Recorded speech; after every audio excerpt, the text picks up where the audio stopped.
welcome to the second episode of Tilt World Pro. I'm still pretty new to streaming, but I'm excited to be here. I'm excited to talk about some wrestling, and yeah, let's get right into it. I wanted to start with AEW. AEW, of course, has their Revolution pay-per-view tomorrow night, and it's looking like a great card. People are saying online that it could be the best AEW pay-per-view so far, which is a lot to live up to considering AEW has always put on great pay-per-views. But I'm expecting nothing less. I think it will be a show to remember.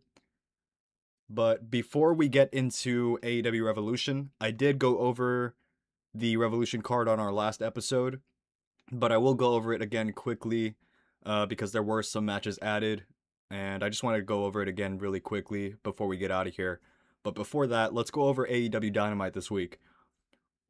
AEW Dynamite has had an incredible hot streak since the beginning of this year. Almost every single main event on every episode of Dynamite this year has been fantastic, and I think if they continue to go with this streak, if they continue to put on great episodes of TV, it's only going to increase their audience. And for me personally, I love watching AEW Dynamite. It's one of my favorite shows to watch throughout the week. So the fact that they're really putting in an effort to improve the television weekly, I think is really commendable. So let's get right into the AEW Dynamite card from this week. Of course, opening the episode, we had Claudio and Jon Moxley versus Konosuke Takeshita and Hechicero. A great tag team match. I wasn't expecting much from this. I thought it would just be kind of, run-of-the-mill television tag team match. Nothing really too crazy, but it was pretty good, all things considered. Claudio has been a beast this year. Ever since winning that CMLL World Heavyweight Championship, he's really gone into another gear. He's working with famous luchadores all over the world. He just worked with Ultimo Guerrero, who is a legend in Mexico. I haven't seen that match yet, but I am looking forward to watching it eventually. So hopefully Claudio can keep that up. I'm happy to see Claudio with a world championship, honestly. He did win the Ring of Honor world title a few years ago. Twice, I believe. But the run he's had with the CMLL world title, I think, has kind of revitalized his character in a way. He's kind of just been floating in the mid-card, having good matches every now and then. In the Continental Classic, he's always, reliable. He always puts on good matches in those tournaments. But seeing him hold a world title is really cool. I've been a fan of his for almost 10 years now. So it's cool to see. But I did see Hechicero challenge Claudio last night to a World Heavyweight title match, which will be great because both of these men are fantastic at what they do. And I think Hechicero and Claudio, in terms of size and strength, can really do something special. Jon Moxley has had a pretty good rivalry with Konosuke Takeshita. I wasn't expecting it to go this long, if I'm being real with you guys. But I am happy, in a sense, that we are getting multiple matches between these two. Jon Moxley is still in his prime. He's still working hard. He's still putting on good matches, good promos. He's always a great speaker. So on that front, the rivalry has been entertaining. Though the Don Callis family versus Death Riders situation hasn't been ideal, I would have liked for one or the other to turn babyface.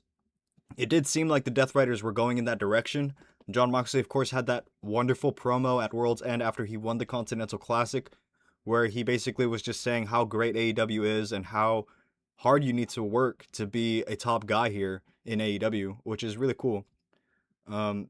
As for Konosuke Takeshita, his babyface turn has had a slow build, to say the least. His kind of will they, won't they with Okada, I do like it. I think slowly building to that match is smart. Building hype for it, anticipation, and those things. But I don't know. I would have liked to have had at least one. Well, I guess we did get that one match at World's End, so I'm okay waiting a few more months for this Takeshita and Okada blow-off to this rivalry. I'm assuming we'll have Takeshita kicked out of the Don Callis family, maybe at Revolution, whether he wins the Continental Championship from Moxley or not. That will be something to look out for, though. I'm wondering if we're gonna get a Don Callis family and Death Riders kind of all-out war, maybe like an Anarchy in the Arena match. Um, Stadium Stampede, I believe, is another multi-man match that they have. Of course, Blood and Guts, but that isn't until later this year. So I'm hoping that rivalry doesn't go all the way till November. Though with AEW, 2 weeks of television a week, it could happen. I could see it happening. But yeah, I think this tag team match was pretty fun. Nothing too special. It did get a high rating on Cage Match and by the Wrestling Observer newsletter, though personally I didn't find it to be that great. The next match, of course, what a match. Kyle Fletcher and Speedball Mike Bailey. Of course, their first match was out of this world. Super sensational work from both of these men. Ever since Speedball came into AEW last year, he's really solidified himself as a reliable professional wrestler. He's always putting on cool matches. His character's getting over. He's a likable babyface. He's someone that you can root for, and you don't have to feel bad about rooting for them because Speedball Mike Bailey is a good person outside of the television atmosphere as well, which is cool to see. As for Kyle Fletcher, he has said online that he is the new ace of AEW, and personally, I can't really argue that. Of course, Moxley is known as the ace in AEW, but Kyle Fletcher has been probably the most prolific professional wrestler in AEW, other than maybe Ospreay and Swerve. Kyle Fletcher has been putting on 5-star matches for maybe like 2 years now, and he's held the TNT title twice, currently holder of the World Trios Championships. So it's interesting to see this trajectory that Kyle Fletcher is on. I'm wondering if he's going to win a world title within the next year or so. I don't know for sure if he will. We did get that tease with Kyle Fletcher and MJF on Wednesday, though I think this rivalry right here, Speedball and Kyle Fletcher, you can get maybe a match or two more out of these two. I would like to see that. The match itself was pretty much as good as their first one. They kind of repeated a lot of maneuvers that they had already done before. And they also added a new element of sorts because of this slow turn with Kevin Knight. At least that's where I see it going. I see Swerve kind of taking Kevin Knight under his wing, and then Kevin Knight's going to probably turn on Speedball, which will open things up for Speedball. Bailey can continue competing in the singles division, maybe win that TNT title from Fletcher at a pay-per-view. I think that would be neat. Next up, we had Brody King in a squash match against Jaya Jewel, I believe is their name. Nothing too special. It kind of just led to more story being told with Swerve and Brody King. Nothing really to discuss there, in my opinion. Brody King has been having these squash matches for a few weeks now, and his rivalry with Swerve has actually been quite interesting, in my opinion. Of course, after the match, we did get that pretty cool segment where Swerve was using the chain that he's famous for using, and he tried to wrap it around Brody King's throat, and Brody King basically just broke it off. Broke the chain, that is. And Swerve's face was fantastic. I think this match on Sunday will be really good. It could be sleeper match of the night, depending on how much time they get and the match structure. But I think it really can be something special. Next up, we had the Dogs making their trios debut against, or actually it was a tag team match. My fault. It was David Finlay and Gabe Kidd tagging together for the first time in AEW against Darby Allin and Orange Cassidy. This rivalry between Darby Allin and the War Dogs has been going on for a while now, I want to say. It's kind of surprising that it's been going on this long, considering him and Gabe Kidd, Darby Allin and Gabe Kidd had a match at World's End.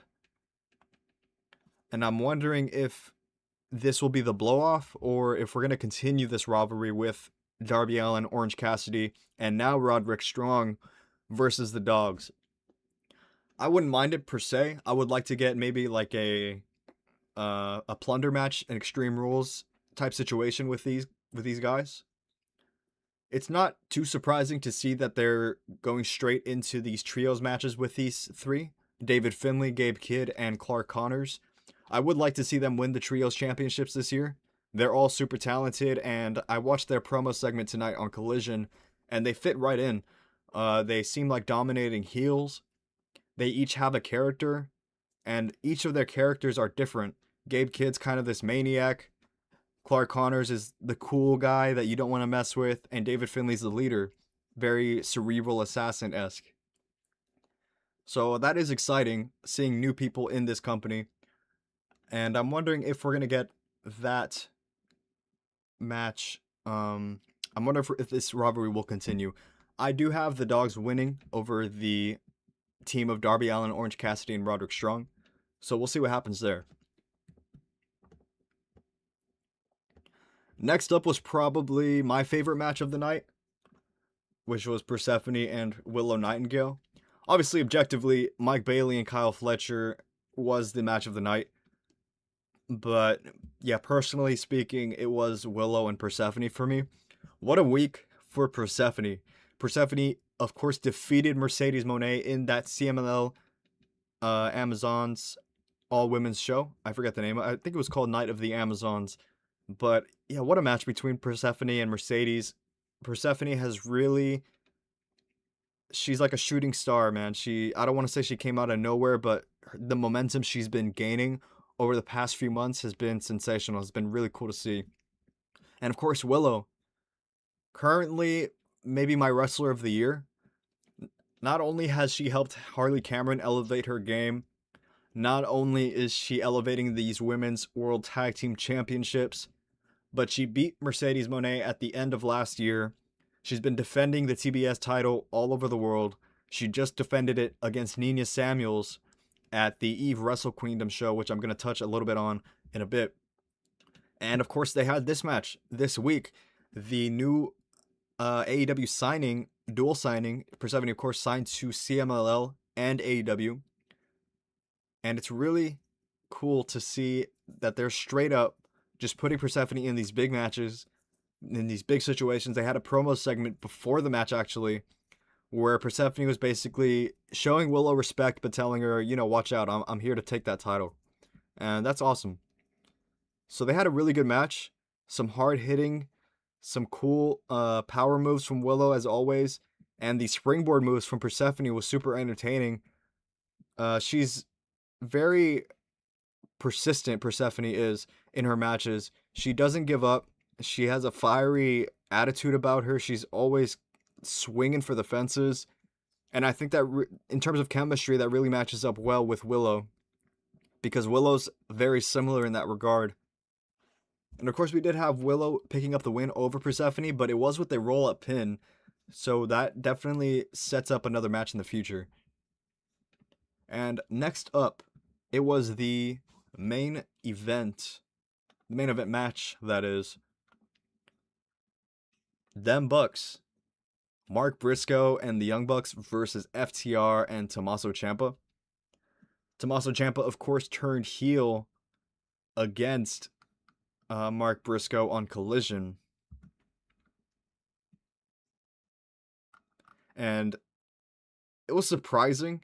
I wasn't expecting Tommaso Ciampa to turn heel so quickly, especially considering that he's been getting amazing reactions. That theme song is well liked with the crowd. I think people were starting to sing along with it, so that was cool. But with this heel turn, that obviously will change more than likely.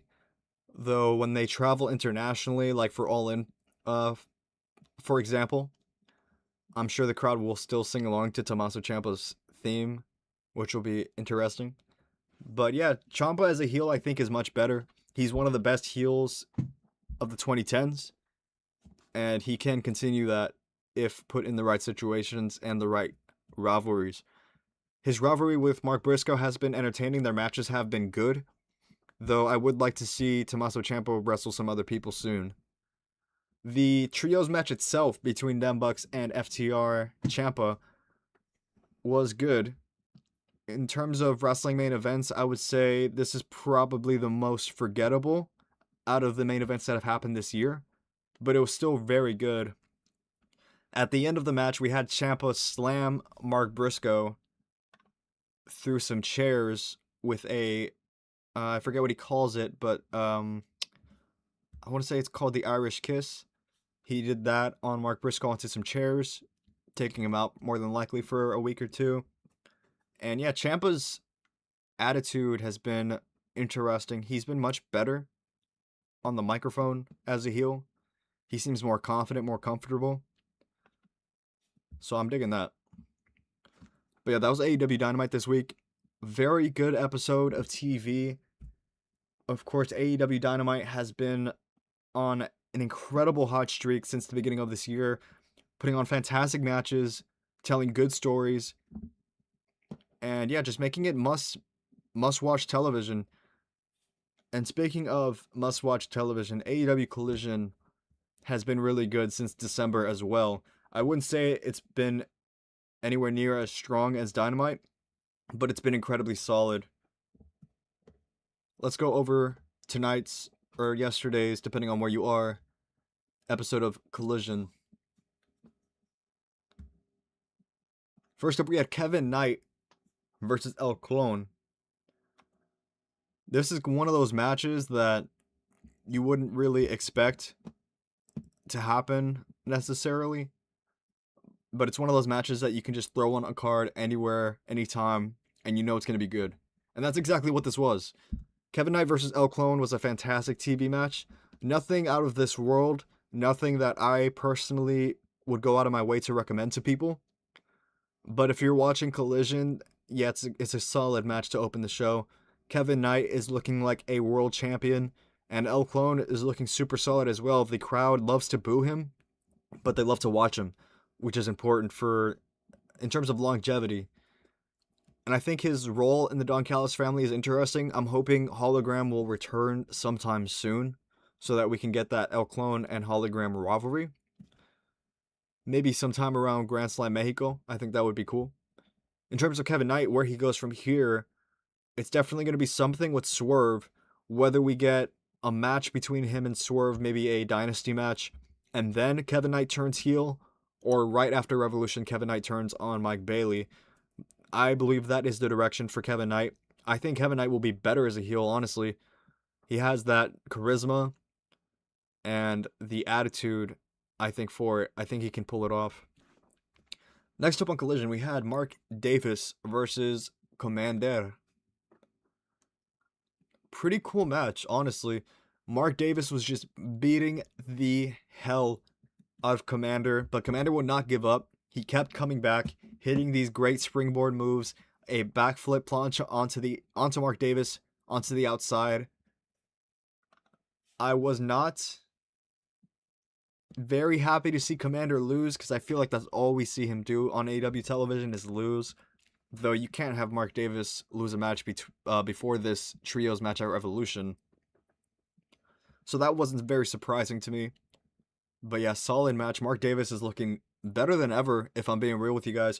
I think Mark Davis can get to the level where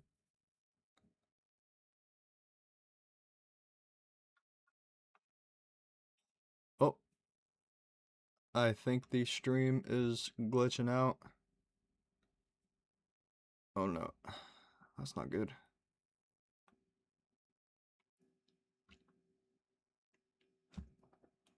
One second, guys. I don't know if I'm still alive.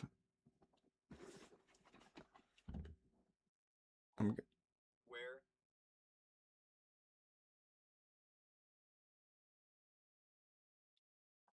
Okay, yeah, I believe I am still live. So let's continue.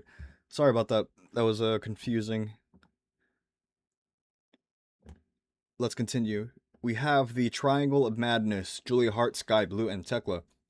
They defeated Charisma, Tatevik, I believe, and Viva Van in a quick match. Nothing special here, just a quick squash to further establish the Triangle of Madness, And Tekla had a promo afterward where she called out Chris Statlander, and Statlander came out and she took off her belt. She hands it to Tekla, and then she stands in front of Tekla and basically flexes. And Tekla smacks Statlander with this belt a few times, but Statlander continues to get up. Really cool segment. I think this did more for Statlander than any talking segment could. It made her look like a badass. I was ready to jump out of my chair and start chanting Statlander, Statlander, because she just looked really cool. I mean, she's a very big, muscular woman. She's badass. And I think when you showcase that, it just makes the character look so much better than when she's backstage talking. Though that is just my opinion. Alright, let's continue. The Demand. Bishop Khan, Ricochet, and Toa Leona versus the Bang Bang Gang, Ace Austin, Austin Gunn, and Juice Robinson, of course. Juice. The crowd loves Juice Robinson everywhere that AEW goes, and rightfully so. He's a very charismatic person, very eccentric, very explosive. This match was actually pretty solid, a really fun trios match, especially for a television episode. Nothing too crazy, but if you're a fan of anybody in this match, I would say it's worth checking out. Toa Leona continues to look dominant. The crowd was chanting, "We want Toa." So I think the Gates of Agony, Bishop Khan and Toa Leona, can eventually get away from Ricochet. I would like to see that. Maybe a face turn for the two big guys. And you can continue having Ricochet be the sniveling heel. That would be interesting, I think. Of course, Ricochet will be defending his national championship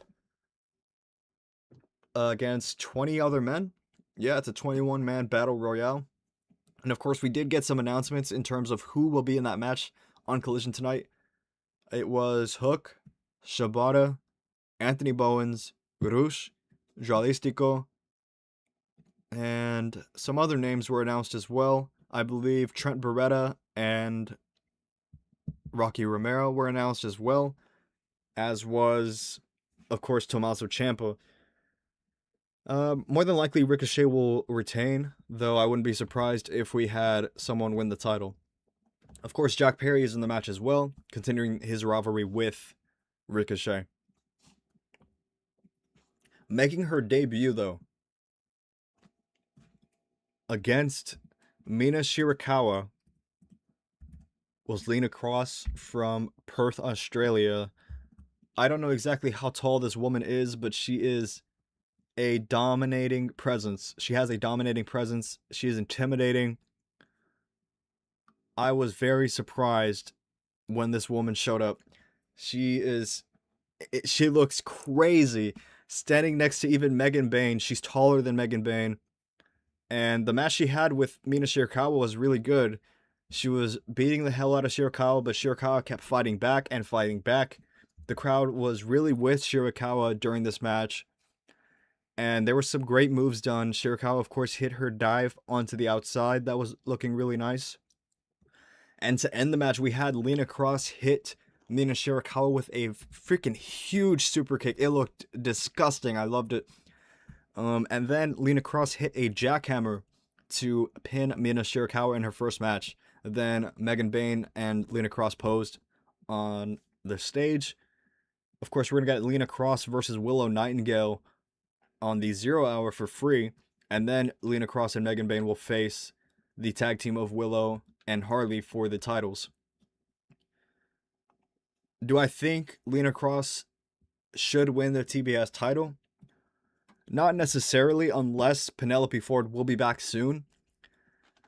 But I think you need to get these tag titles off of Willow and Harley before you take the TBS title off of Willow. Because Willow should be world champion. And if she isn't going to be world champion, then let her keep that TBS title and keep defending it and having great matches and further establishing that TBS title as something important to that division. And with the tag team, Lena Cross and Megan Bayne can just run through people for a few months. That would be entertaining television. You can establish Lena Cross more as a character and establish Megan Bayne more as a character as well. We haven't really seen much development for Megan Bayne in terms of her character. In terms of in-ring, she's just getting better and better and better. She should be a world champion, Megan Bayne should. I would like to see Willow win the world title, then maybe Megan Vane beat Willow for it. I think that would be interesting. Though I do hope we continue to get Lena Cross in singles matches going forward, because this match was really good. Her versus Mina Shirakawa, that is. And in the main event, what a main event it was. Andrade El Idolo versus Máscara Dorada. I was very confused about Máscara Dorada when I first found out about him, because a wrestler named Grand Metalik was going by that name. And then this guy showed up as Dorada 2.0, I believe. And then Dorada for the first time. I was like, dude, when did Metalik get so small?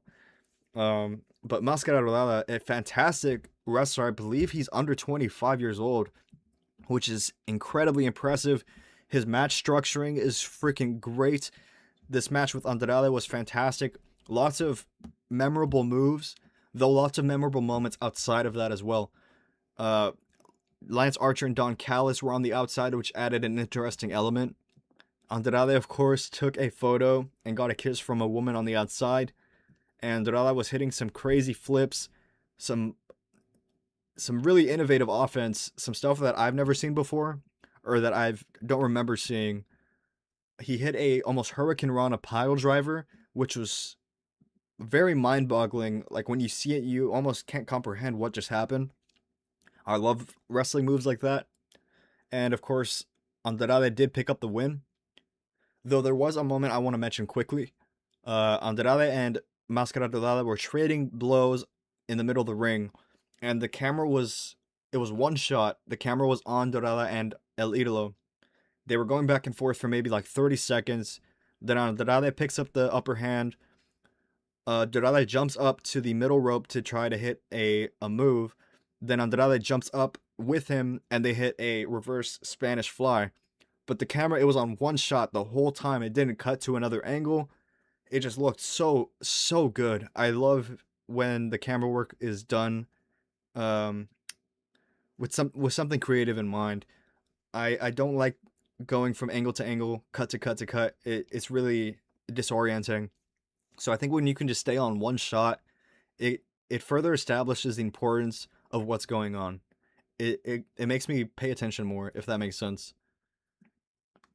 So yeah, that was Collision tonight or yesterday, depending on when you are watching, or yeah, where you are watching as well. Freaking awesome episodes of Dynamite and Collision. I wouldn't say it necessarily hyped up Revolution any more than it already was, but it was solid. Something I did forget to talk about when we were discussing AEW Dynamite, though, was the press conference. It was the main event of the show. It was the last thing that happened on AEW Dynamite. I was really surprised that they did it this way. It happened backstage. But they were there in person. It was happening live, but it happened backstage so that Hangman and MJF can get into a brawl during the press conference and make their way to the crowd and into the ring, which I think could have worked. It could have gotten a big pop, more than likely, but the crowd was not feeling it, man. They were booing the entire press conference because it's like, dude, what are we doing here? Like, why am I sitting in a seat I paid for to watch the screen when you guys could easily have done this in the ring or on the stage and then had MJF and Hangman brawl towards the ring? I thought that was done badly, though the press conference itself was a good idea. I would like to see AEW do more press conferences that kind of emulate what the UFC does. But I think you don't do that on Dynamite. I think that's something you post online or you live stream on your YouTube channel or something like that. Because if you're not going to have it in person in front of the crowd, then what's the point of having the crowd there, you know? But I do think press conferences are an interesting idea, and I think if they fiddle around with it, they can make it work. But yes, that was AEW Dynamite and AEW Collision. I will be going over Revolution more than likely at the end of the stream, but before we do that, let's go over to the other side of the world, in Japan. Excuse me. Japan is having two fantastic tournaments going on right now. The Cinderella Tournament in Stardom.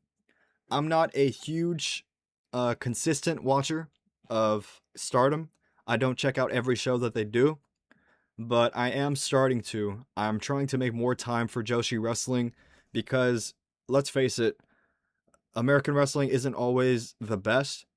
And I think if you really like wrestling, then and you're not enjoying wrestling as much as you were before, try broadening your horizons. Try looking at other companies because you will find good matches and you will find good wrestlers.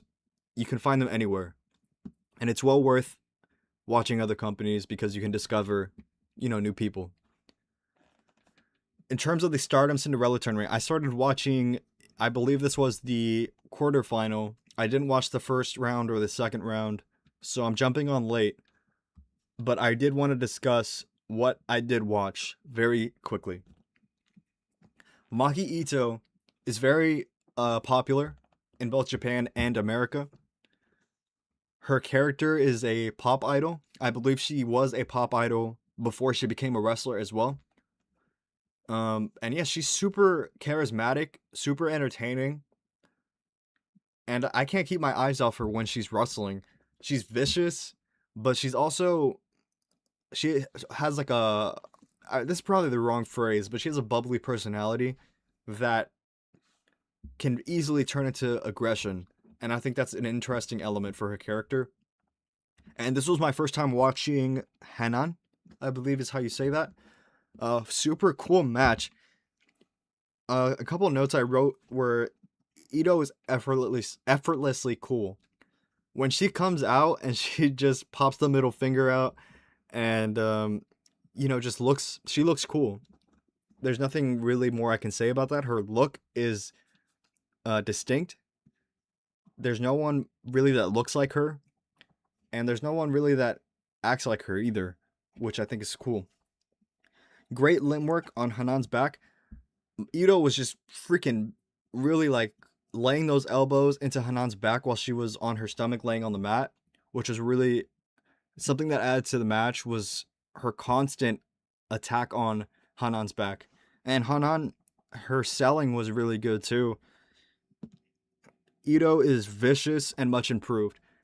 I remember watching Maki Ito in AEW, and I wasn't super impressed with her in-ring work, but her as a character, she's undeniably awesome. I think she is a merch mover for sure. And yeah, it was a really good match. Maki Ito did lose, which was surprising. But yeah, super solid match. If you have time to check it out, definitely do. The next match I watched was Aya Sakura and Ryan. My first time seeing either of these wrestlers. Aya Sakura is apparently very well regarded in the Joshi scene, and I can see why. She's an incredible worker. The match was solid between these two. I was surprised at just how vicious these women work over in Stardom. The selling is freaking awesome. I was floored by how well the match structure is in Stardom and how hard these women work to make these matches feel like a big deal. Aya Sakura's kicks are insane. The length, she's a very lengthy woman, at least compared to the other women that I've seen her wrestle. So her kicks just look vicious. And I believe Aya Sakura did pick up the win here, moving on to the next round. The next match I watched was Rina versus Sayaka Kurata, I believe is how you pronounce that. Clean in-ring work. Like I said before, the Stardom in-ring work is freaking out of this world. The selling, the way that they attack certain limbs, it just really enhances my attention span, I suppose. It really makes me pay attention more to these matches. Rina's presentation and charisma is fantastic. I believe she is in the group, the faction called Hate, though I'm still kind of learning who's in what faction. The heels in Stardom have a cool factor like no other heels do in the other wrestling shows that I watch. And Sayaka Kurata, who's right here in the blue, awesome flying drop kicks. She was hitting multiple shotgun drop kicks from the top rope that just looked great. And the strikes looked great as well from both women. You know, just throwing these elbows back and forth always pops me.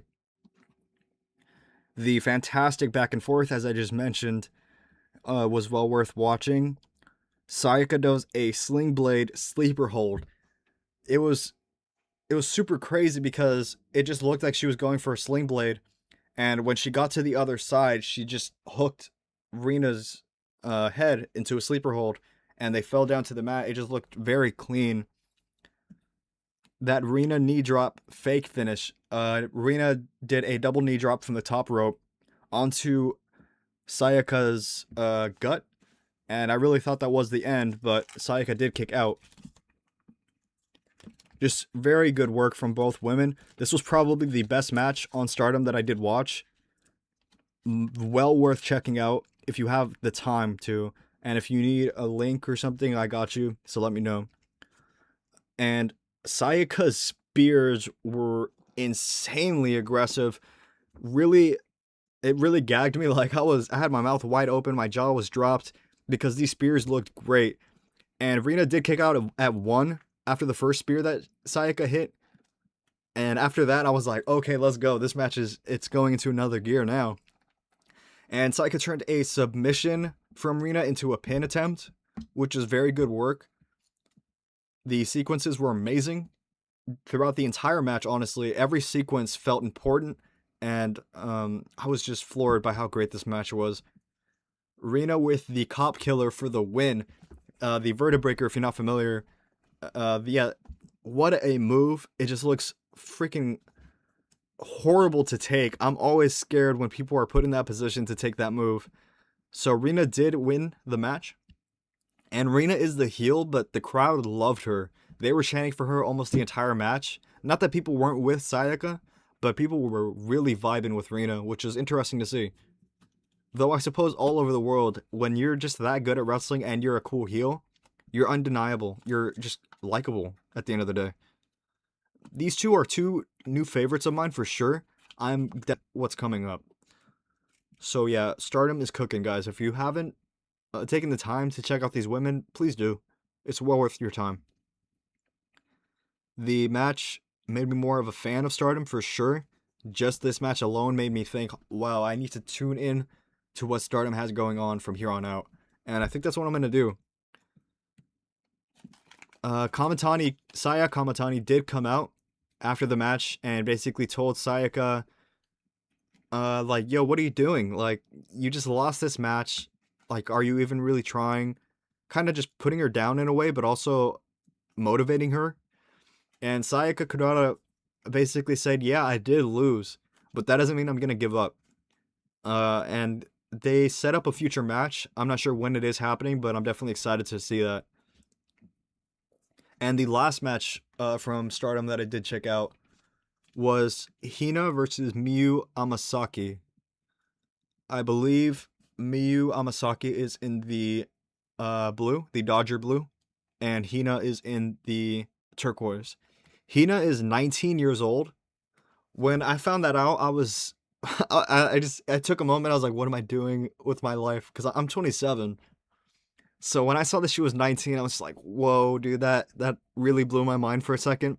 And Miyu Amasaki is 23 years old as well. I know Joshi wrestlers are known for being on the younger side, but wow, these women, the skill, the talent that they have, and the intelligence that they have in the ring to put on great matches, really commendable. I really respect what these women are doing, and the fact that they have this ability so young. I suppose that is a trend in Joshi wrestling that I probably just was not aware of. Big main event feel, even though these were two younger women, the crowd gave these two women the respect at the beginning of this match. It really felt like you could really feel the atmosphere, the anticipation. There were hard hits and prolific slams, some body slams, some suplexes, just great work. Hina's crowd control is really good too. Like whenever there would be kind of a lull during the match, Hina would get the crowd right back into it without much effort, and I think that's really dope. Miyu is superb. Her in-ring work is really good, but also it's precise. It's disciplined. And I would love to see Miyu Amasaki face someone like Chris Statlander or Willow in AEW. I really hope that happens. Miyu's finisher is really cool.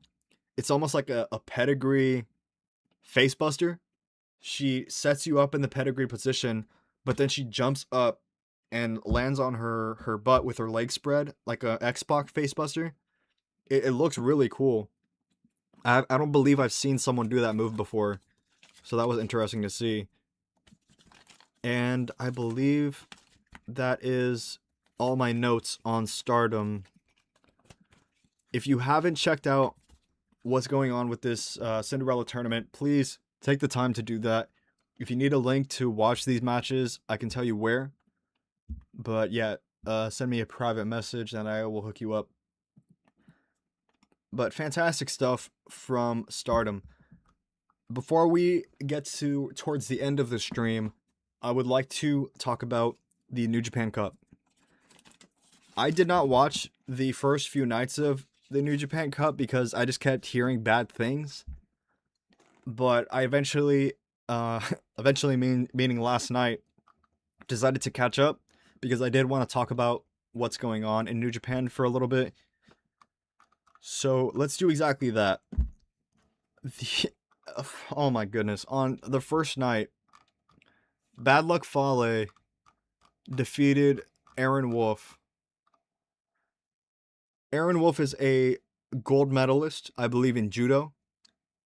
And he debuted at the biggest show in New Japan called Wrestle Kingdom. And he defeated Evil. He looked extremely dominant in that match. He has a presence about him. The crowd was into him off the jump. The crowd already loves him. His merch is moving. So I don't understand why you would do this. Why would you have Aaron Wolf, a gold medalist, lose to probably the worst wrestler other than Chase Owens in all of New Japan? I don't understand it. I assume it's because they want to build adversity and get people to really cheer for Aaron Wolf's comeback more. But when you have a gold medalist come in, why do that? He's already over. The crowd already loves him. The merch is already moving. Just have him continue dominating. Just let him put on good matches. I've seen some people say online that maybe they had him lose because they're not super confident in his ability to put on great matches every night with different opponents without much preparation, which is understandable considering he is a brand new wrestler. But at the same time, like I just said, this guy's a gold medalist. He's an athlete. He knows what he's doing. So I don't know. I just found that decision to be really, really dumb, in my opinion. Though, it is what it is. Hopefully they rectify that. Hopefully Aaron Wolf can pick up some wins going forward. Because he's cool, man. Like, I don't believe New Japan has had this easy of a layup in a while. Brick, the first attempt is not, or second attempt rather, is not looking great. Yeah, and House of Torture aren't even really ironically interesting without Evil. At least with Evil, like, I can somewhat enjoy it, because Evil was hilarious to me. But I never went out of my way to watch a House of Torture match. And now that Evil's gone, I will definitely never watch a House of Torture. Same thing every single match. The constant interference, the bull crap finishes, I'm not a fan. I think you can do it every so often, but doing it every single match, it's tiring, man. Enough is enough. I'm sick of this hot garbage. The next match on night one was Uemura versus Great-O-Khan. Great-O-Khan is super entertaining. He's not great in the ring, but every time he wrestles, I am seated. I like to see what he does.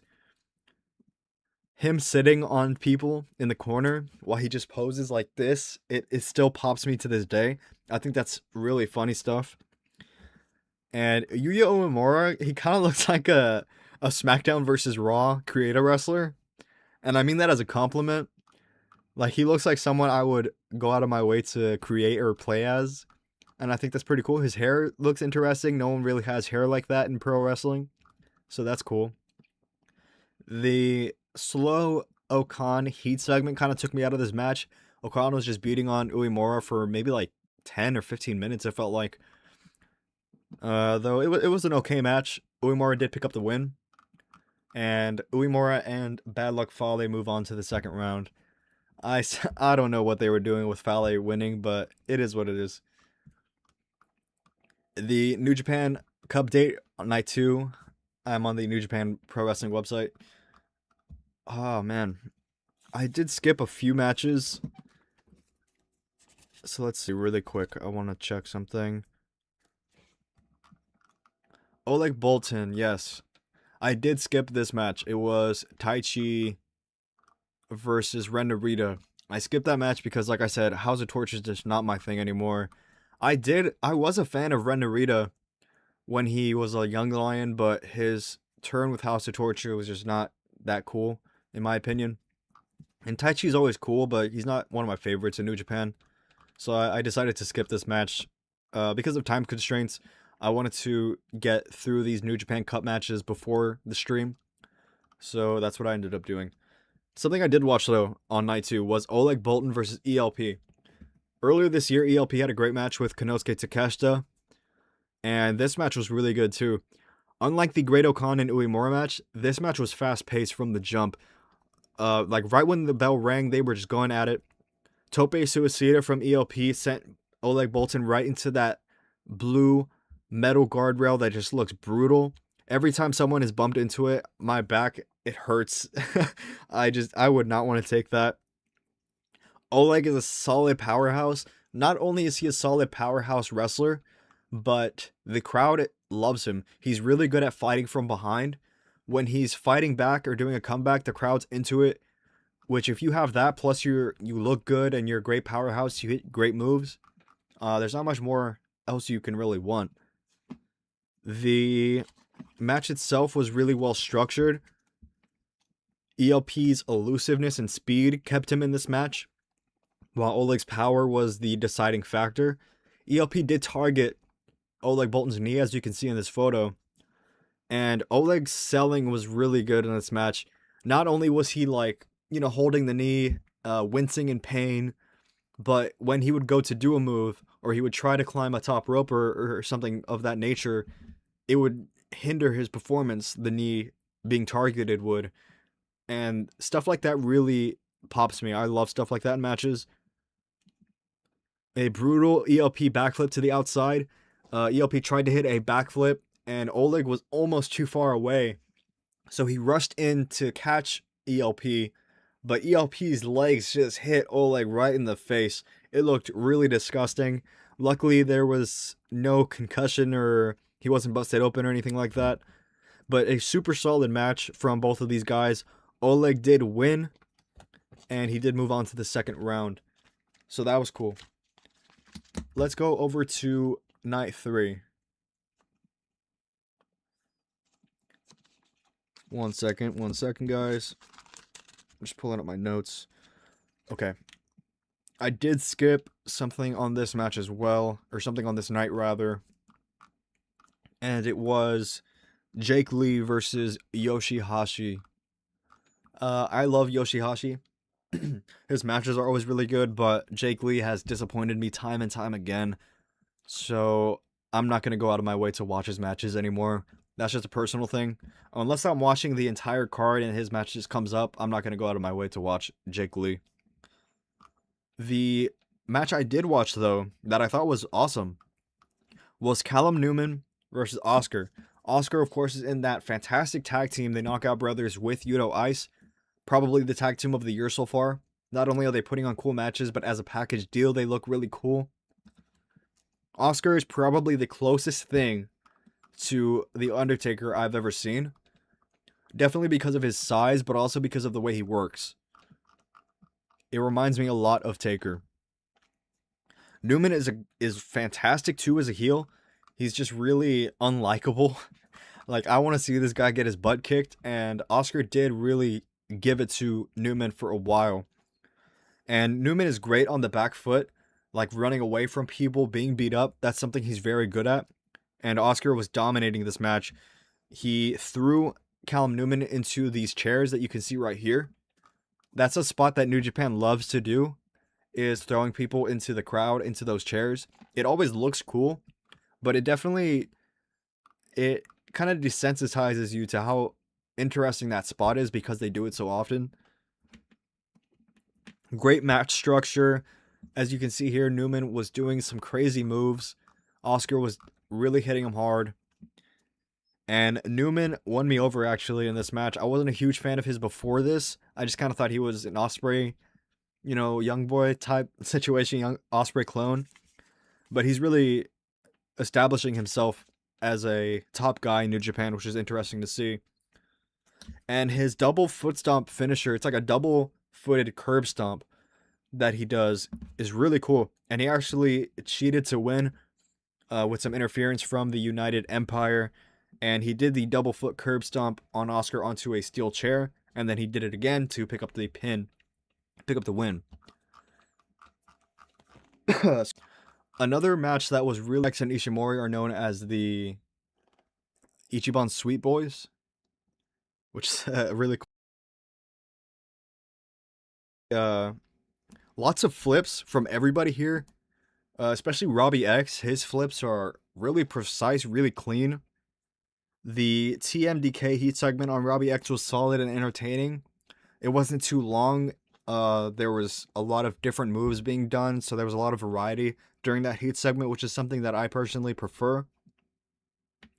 And the Robbie X was super impressive. He did a front flip kick. He had some back flips. Like, this guy is very athletic. And I believe that's all I had on that match. But yeah, well worth checking out. It was on the New Japan 54th anniversary show, or night 4 of the New Japan Cup. Or night 3, rather. Night 4 had Yuto Ice versus Roihei Oiwa, I believe is how you say his name. They're trading strikes to begin the match. Really brutal, really hard hitting. Both are solid in ring, especially Oiwa. He is very charismatic. The crowd is already loving him. And his relationship with Zack Sabre Jr. is interesting, considering he is in TMDK. And Oiwa was working Yuto Ice's arm for the majority of the match. The Bomboclat knee strike from Yuto Ice it's still funny to me. Is it problematic? Maybe. But I do enjoy it. And New Japan, as I said before, they love throwing people into chairs. That spot did happen in this match as well. Oiwa got his ass kicked from Yuto Ice, but his comeback was really solid. Oiwa is probably the best babyface in New Japan besides Yoritsuji. In terms of the crowd work and his in-ring work. The crowd loves him, as I said, and his in-ring work is very good, main event level. And Oiwa picked up the win with a roll-up, which is pretty cool. Not a terrible match by any means. Alright, let's continue this very quickly before we get out of here. Another few matches I did skip was Shingo Takagi defeating Bad Luck Fale. I did not need to see another Fale match. I do love Shingo Takagi, though. He's one of my favorites in the entire world. And Ren Narita did defeat Satoshi Kojima. That's another match I did not check out. Though something I did watch was Yuya Uemura in his second round match. He defeated Drilla Maloney. Very solid wrestling throughout the match from both of these guys. Maloney has further established himself as a singles wrestler to watch. His work has very much improved since joining the War Dogs. And Yuya Uemura is obviously really good as well. Good timing from Drilla, both in working the crowd and working with Uemura. And as I said, Malone, I wouldn't go out of your way to watch it if you don't have a lot of time, but a solid New Japan match nonetheless. Let's continue. As I said, I did not watch that Shingo match. So let's move on to the next night, which was day 6 of the New Japan Cup. Hanare versus Oleg Boltin in the second round. Hanare is super solid. I've always liked his work since he's joined the United Empire just a few years ago. Two big men, as the commentator said, two meaty men slapping meat. So that was cool. The strikes and power moves were very efficient, very solid from both of these guys. Well worth watching. I really liked this match. Hanare's crowd work is really good. There was a moment where he's in the crowd walking on the outside, and he just goes up to a little kid and screams in his face, and the kid looked so terrified. Amazing stuff. I love stuff like that in pro wrestling. Hanare did bring out some chairs and stacked them on the floor on the outside, and then sent Oleg flying to the outside, and Oleg hit that guardrail again, and he landed on those chairs, so I'm sure his back isn't feeling too great at the moment. It did lose some steam towards the middle during those heat segments, but a very solid New Japan match, and a really solid New Japan Cup tournament match as well. I really like both of these guys. Oleg Boltin, I'm really becoming a big fan of. Ever since I saw him, I think last year, I was like, okay, this guy's cool. He has some good matches. But now I'm like really invested in his character, and I want to see him do well. He just has a really cool presentation about him, and his matches are cool, and he's a big dude. Another match on the next night. I believe that was it that happened here. Ren Narita did move on, defeating Satoshi Kojima, but I did mention I didn't watch that match. Another night of New Japan Cup action. It was day 7. Callum Newman defeated Hartley Jackson. This match wasn't really for me, if I'm being real with you guys. Hartley Jackson is cool, but I don't know. He's not someone I would personally go out of my way to sign or anything like that or have on my roster. But he's okay. And luckily Callum Newman did win this match, so he will be moving on. And Goto did defeat Jake Lee. I unfortunately didn't watch that match, but I'm happy that Hiroki Goto did defeat Jake Lee. Shota Umino defeated Yujiro Takahashi on day 8, which happened just last night. Not a bad match, but it wasn't really great. Just kind of a run-of-the-mill, average New Japan match. Nothing too crazy here. Oiwa versus Zack Sabre Jr., probably the best match of the tournament so far. TMDK versus TMDK members. So there's a story there off the jump. Mentor versus student. Walker Stewart is the commentator's name, mentioned that how Zack Sabre Jr. taught Oiwa everything that Oiwa knows, but not everything that Zack Sabre Jr. knows, which is a really good setup to this match. Solid chain wrestling to begin, which you wouldn't expect anything less from Zack Sabre Jr. And they had really good chemistry together, and there was a lot of good in-ring storytelling. You know, you obviously can't tell a promo in the middle of a match, but I thought the storytelling that was happening with Oiwa trying his best to defeat his mentor and Zack Sabre Jr. doing his best to keep up with his best student, I thought was really cool. ZSJ was basically just tearing Oiwa apart piece by piece as he does in his matches. Wow, what a picture there. ZSJ worked Oiwa's arm for the majority of the match, which added a lot of intrigue, and Oiwa targeted ZSJ's leg, which added another interesting element to the match.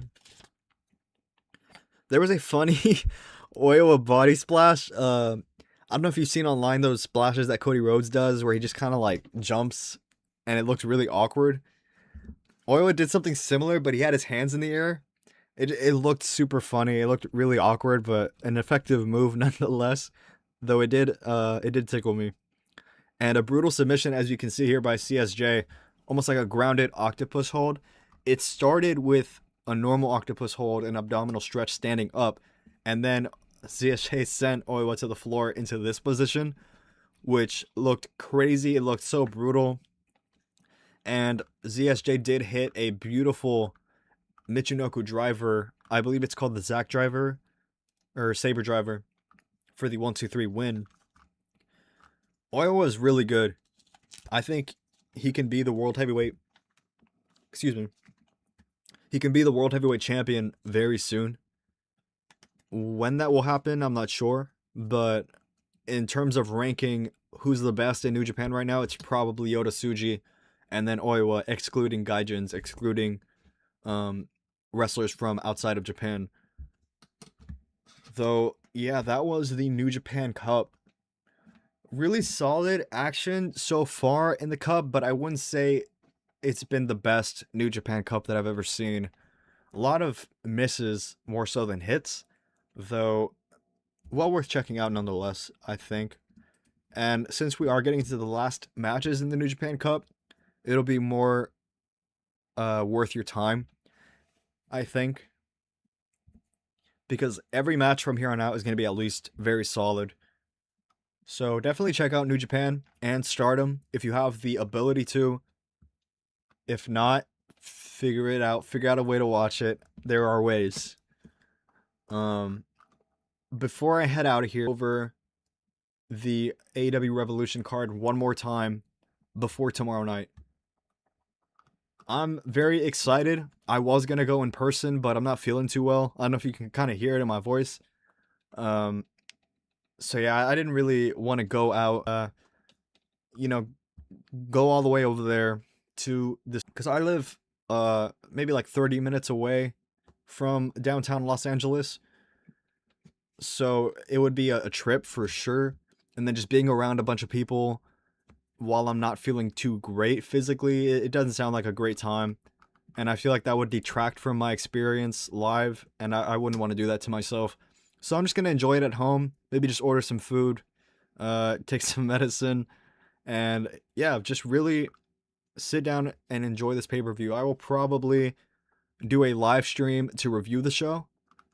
I was thinking about maybe doing a watch-along, but maybe next time. I'm not too prepared in terms of how to get that done efficiently. I'm still getting used to streaming in general, so bear with me. I am figuring out what I want to do on this channel and how and when I can do it. If you stopped by, even if it was just for a second, it does mean a lot to me. And if you have watched this entire stream, you're amazing. I really messed with you. But yeah, let's go over this Revolution card one more time before we head out for the night. As you can see here on the 0 hour, the Infantry, who are a very solid tag team in Ring of Honor. I think they're very underrated. They don't get enough recognition, both from the people inside of Ring of Honor and the crowd. The Infantry should have been Ring of Honor tag team champions by now, though that's an entirely different conversation, I suppose. They will be facing the tag team of Boom and Doom, who is the TikToker, Alex something, Big Boom Alex or something like that, and QT Marshall. I believe the kid who is very famous for being with these guys, the Rizzler, won't be there. I don't know if he even works with them anymore. I remember hearing something about that. That should be an okay little match. Nothing too offensive. Something to get the crowd a little warmed up. On the 0 hour as well, Willow Nightingale and Lena Cross. We did see Lena Cross defeat Mina Shirakawa on Collision tonight. Fantastic TV match between Cross and Shirakawa. Shirakawa is probably the most reliable women's wrestler, I think, in AEW. In terms of just putting on great TV matches every week. She's almost underrated at this point. But Lena Cross is awesome. She looked very dominant in that match, and it seems like she's a great wrestler as well. So if you just keep putting her with other good wrestlers, she'll put on great matches. And this should be no different if they get enough time. Willow Nightingale, I see defeating Lena Cross. Doesn't make a ton of sense to defeat Lena Cross right now, considering she just debuted. Maybe not.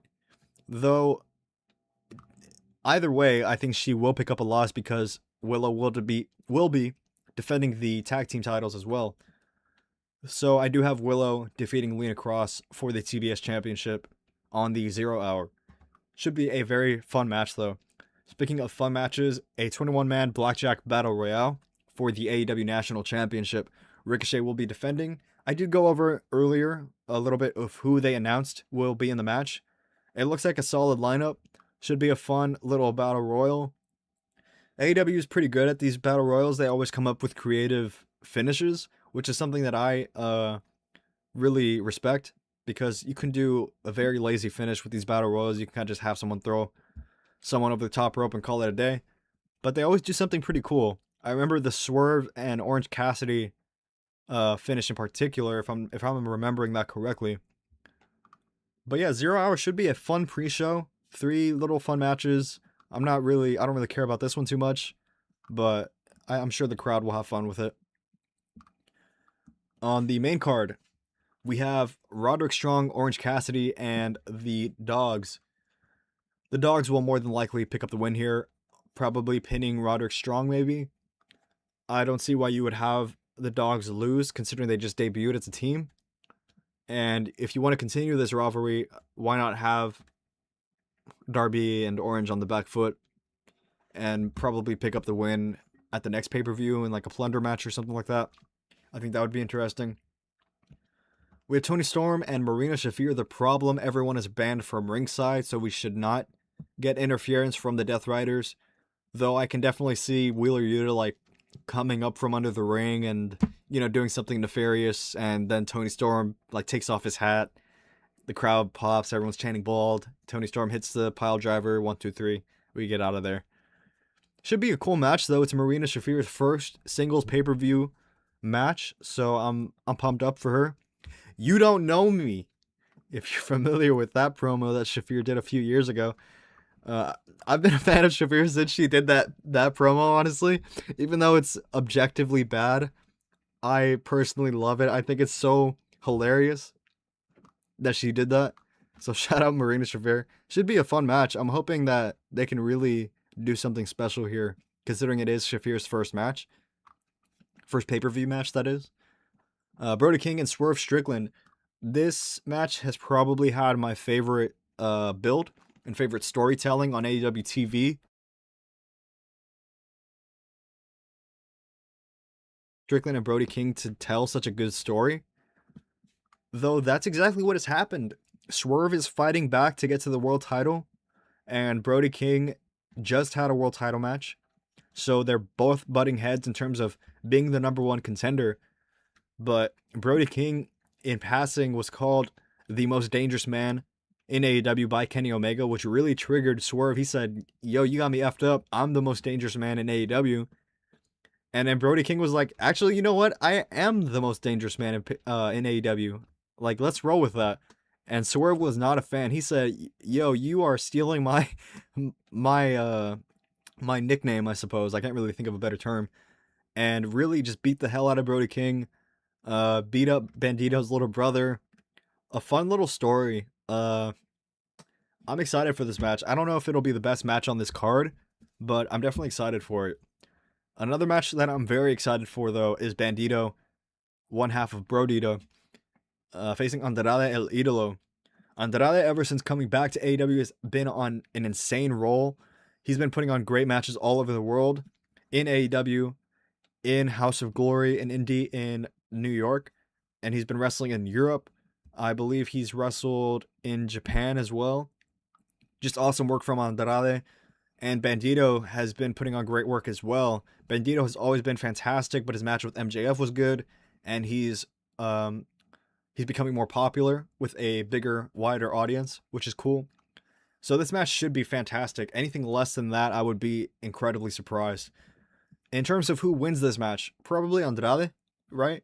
Andrade did tease wanting to face MJF for the world title, and considering we already did get Bandito and MJF, I think it makes sense for Andrade to get some more momentum and pick up the win here, though I would not mind Bandito winning here at all. You could potentially set up a Ring of Honor World Championship match out of this, and have Andrade and Bandito main event a Ring of Honor pay-per-view eventually. Though we'll see what happens with that. For the AEW Trios Championships, we have Okada, Kyle Fletcher, and Mark Davis versus Jet Speed and Mystico. Mystico does not lose matches, but he more than likely will lose this one. I don't see the Don Callis family dropping those Trios Championships anytime soon. So, more than likely, Speedball gets pinned here, which can further establish the disconnect between Kevin Knight and Mike Bailey going forward. For the AEW Women's World Tag Team Championships, we have the Babes of Wrath, Harley Cameron, and Willow versus a brand new team, Megan Bayne and Lena Cross. Two Amazonian, tall, muscular, athletic women. I don't see them losing. It does really suck that Megan Bayne and Penelope Ford couldn't win the tag titles together. Penelope Ford just had a lot of bad luck, unfortunately. Hopefully she comes back stronger than ever. I would like to see a Freebird rule. When Penelope comes back, you can kind of switch the teams, have Lena Cross and Penelope team up, Megan Bayne and Penelope, etc. Though we'll see what happens with that down the line. I do have Megan Bayne and Lena Cross winning the titles here. I think you need to get these tag titles off of Harley Cameron already. It's already been a little too long, in my opinion. That I'll leave it at that. Jon Moxley and Konosuke Takeshita. The build-up has been slow, but it's been cool. It's been interesting. The matches have been great, and this match should be no different. Hopefully, this is the best match between these two that they've had so far. There is no time limit, whereas before they did have that 20-minute time limit kind of holding them back in a sense. So hopefully this doesn't go anything crazy like 60 minutes or anything like that. I think that'd be excessive. But somewhere around 30, 35, I think is well within their range of putting on something incredible. And I'm hoping this match will be fantastic as well. FTR and the Young Bucks facing each other once again for the Tag Team Championships. FTR did attack the Young Bucks' brother and family members, which added an interesting personal conflict to this story that was not there before. Before, it was mainly about competition, which you can definitely tell that story, but adding a personal conflict just makes it more interesting. It's Pro Wrestling 101, right? And Tekla and Chris Statlander, rematch for the Women's World Championship. I believe this is their third match, which makes sense why we are doing 2 out of 3 falls. 2 out of 3 falls is one of my favorites match stipulations. I think it's just like super pro wrestling. It establishes who the best wrestler in that match is, and you can do so many different things with it creatively. This match is likely the most unpredictable on the card, considering you could easily have Statlander win the title back and then drop it to Mercedes. Though Tekla did just win the championship, and the crowd is into her. She's a very cool heel. I would like to see Tekla retain. I think there's a lot more matches and stories that you can tell with Tekla as the world champion. And I think a heel women's world champion is better at the moment. There's so many more matches you can have. You could throw Tekla and Riho on TV. You could bring Shida back if Shida wants to wrestle. There's a lot of great baby faces in AEW that you can throw at Tekla. Whereas Statlander, I don't know where you go from here with Stat, but I'm interested to see what they do. And the main event, MJF versus Hangman Adam Page. This is probably the match I'm least into, honestly, on the entire card, besides maybe this one, Boom and Doom. But it should be good. I mean, it's a Texas death match with 2 of the best wrestlers in the world. Unfortunately, I'm just not a huge fan of Hangman anymore. And MJF is cool. But, you know, we've seen this match a few times. Obviously not in a Texas death match, but we have seen it. So, will it be good? Yes. It's going to be a great match. It's going to be a fantastic main event, more than likely. And Hangman did put up a interesting stipulation where he said that if he loses this match, he will never challenge for the AEW Championship again. Which a lot of people were not a fan of. I didn't love that he did that, or that is the story that's being told. Considering they did kind of shoot themselves in the foot last time they did that stipulation with Cody Rhodes. But there are so many championships in AEW that you can get away with something like this now. You can have Hangman go after the Continental belt, have him hold it for a few years, or not a few years, but maybe like a year or something like that. What I mean by a few years is I kind of jumped ahead in my own brain. You can have Hangman challenge for all of these championships. The trios belts, you can have him win again. The tag team belts, you can have him go after. The TNT title, the international, the national. So many belts, which obviously I'm not a huge fan of, but in this case, it works out. You have Hangman lose, have MJF continue his very good reign, and having Hangman win a belt like the TNT Championship will just elevate it. So it isn't the worst idea in the world, though I don't know why necessarily they're doing it, but I don't hate it. But yes, that is the Revolution card. I went over it very quickly. I just wanted to quickly go over it again before getting out of here. We didn't get a ton of chats today. Not a lot of people viewing, but that's all right. I'm happy to be here nonetheless. I hope you guys, if you did watch, or if you're watching afterwards, I hope you did enjoy. And I will be back next Saturday at an earlier time. Today I started very late. I was kind of figuring things out, and I just woke up late. If I'm being honest with you guys, my sleeping schedule has been really back and forth. My job has been kicking my butt, but we made it. We did another stream. We're keeping up that schedule, which I think is the most important thing, to stay consistent. So thank you very much if you watched, and a lot more coming soon. On Monday, I think I will be live streaming a AEW Revolution review. So if you have free time on Monday, come back to the channel and check that out. If you are new to the channel, please subscribe. We're a new channel, and leave a like or comment, even if it's a hate comment. I'm with it. Yeah, thank you, and we'll see you guys next time.